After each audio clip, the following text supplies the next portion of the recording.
I've never been sick with like the cold and flu as much as I was in prison, because if one person got it, yes, everybody got it. If you wanted to go to medical, you would sign a sheet and they would prescribe you ibuprofen and drink lots of water. If you had money, you could go to the canteen, you could get goodie powders, ibuprofen, or these little things called CPMs, supposed to be like little cold flu thing, but they would help you sleep.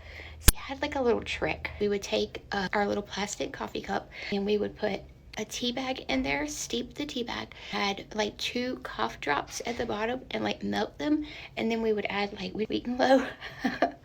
It would help you sleep.